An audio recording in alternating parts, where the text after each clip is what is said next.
Hello guys, welcome हमारे YouTube channel as पाठशाला में। ये मेरा परिचय है, आप वीडियो पॉज करके देख सकते हैं। चलिए वीडियो की तरफ बढ़। स्वागत है हमारा यूट्यूब चैनल एएस पाठशाला में। दोस्तों, इस पिछले वीडियो में हमने मैथ का एनालिसिस किया था कि 2021 में कैसे पेपर और किस टॉपिक से ज़्यादा पूछा था।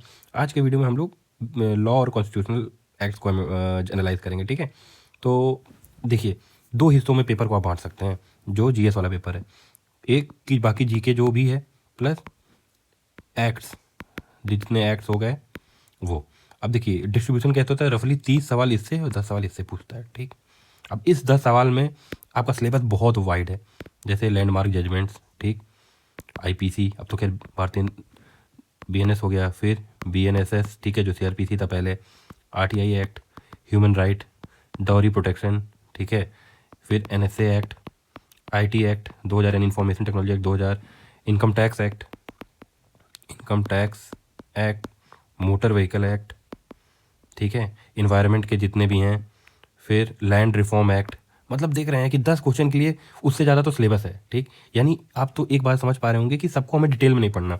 बहुत सारे टीचर्स क्या करते हैं कि इसको इतना डिटेल में, मतलब इतना तो जुडिशरी में नहीं पूछता होगा जितना डिटेल में पढ़ा देते हैं, और बच्चे इसी टॉपिक का हुआ इतना बना हुआ है कि पूरा अपना एनर्जी से वेस्ट कर देते हैं और बाकी चीज़ों को छोड़ देते हैं। और एग्जाम में क्या होता है, इससे बेसिक बेसिक सवाल आते हैं, बाकी से अच्छे सवाल आते हैं, वो कोई नहीं पाते। तो हम लोग बस आज के वीडियो में एनालाइज करेंगे कि डेटा को फिल्टर कैसे किया जाए, कि किस सीरीज में इसको पढ़ा जाए, किसको ज़्यादा वेटेज दिया जाए, किसको कम वेटेज दिया जाए। तो इसका सबसे बेसिक तरीका है कि पिछले पेपर को उठाइए, एक एक पेपर का सोर्स देखिए कि कहाँ से आ रहा है। तो ये काम मैंने आपके लिए कर दिया है। जैसे कि यहाँ पे ध्यान दीजिए, 2 दिसंबर का पेपर है, 3 सवाल लैंडमार्क केसेस के हैं। देखिए, लैंडमार्क केस देखिए, 3 क्वेश्चन, 5 क्वेश्चन, 1 क्वेश्चन, 2 क्वेश्चन, 3 2 2, मतलब हमेशा हर पेपर में ऑन एवरेज 2 क्वेश्चन तो आ रहे हैं। ठीक, यानी ये तो इंपॉर्टेंट बोला जा सकता है। आईपीसी 2 क्वेश्चन सेट में आया, बाकी फिर नहीं आया, फिर 2 एक एक सवाल, यानी या तो एक सवाल आएगा तो नहीं आएगा। सीआरपीसी का भी सेम वही, राइट इन्फॉर्मेशन एक्ट सिर्फ एक ही आया। ठीक, हाँ, ह्यूमन राइट का आप मान सकते हैं कि चलो 2 3 4 5 6 7 8 9, टोटल 9 क्वेश्चन 7 दिन में, तो एक ऑन एवरेज एक बन रहा है।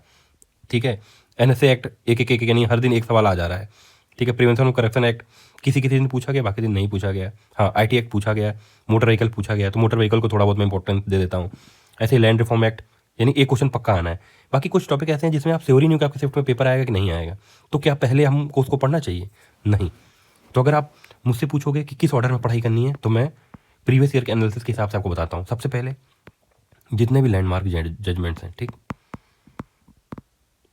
उसके बाद आप क्या करो, मोटर व्हीकल एक्ट पढ़ो। अभी सीजीएल मेंस का पेपर हुआ है, उसमें मोटर व्हीकल से क्वेश्चन था, तो मोटर व्हीकल ईजी भी है और एग्जाम में क्वेश्चन आप मान के चल सकते हो कि आएगा ही आएगा। ठीक है, उसके बाद ह्यूमन राइट, ठीक है, ह्यूमन राइट का, फिर एनएसए, नेशनल सिक्योरिटी एक्ट, ठीक है, एनएसए भी देखिए एक एक सवाल श्योर पूछा है।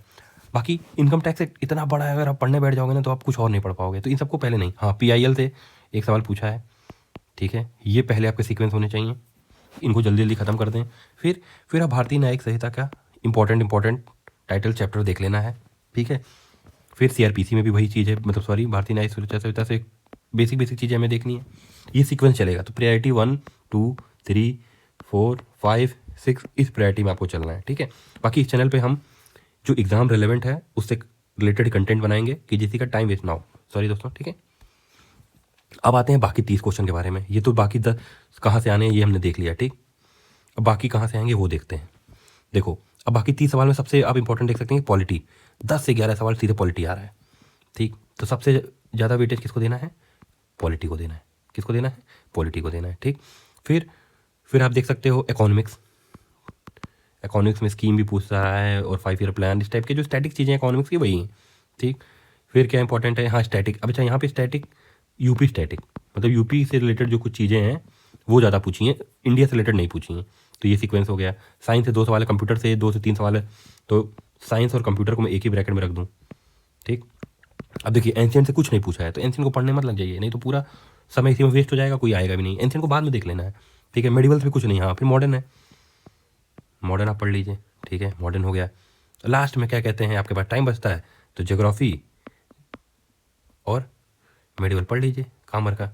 ये सीक्वेंस होगा कि सबसे इंपॉर्टेंट पॉलिटी 1 नंबर, फिर इकोनॉमिक्स 2 पे, यूपी स्टैटिक 3 पे, साइंस कंप्यूटर 4 पे, मॉडर्न 5 पे, बाकी इधर। तो दोस्तों, ये रहा पूरा कंप्लीट एनालिसिस। अगर आप इसको फॉलो करेंगे तो कम से कम टाइम में आपका स्कोर बढ़ता जाएगा। बाकी इस चैनल पे हम लोग इससे रिलेटेड ही वीडियो बनाएंगे। कोई भी हम आपको पोथी या ऐसी चीज़ें नहीं पढ़ाने वाले कि आपका टाइम वेस्ट हो। ठीक है दोस्तों, मिलते हैं नेक्स्ट वीडियो में, चैनल से जुड़े रहें।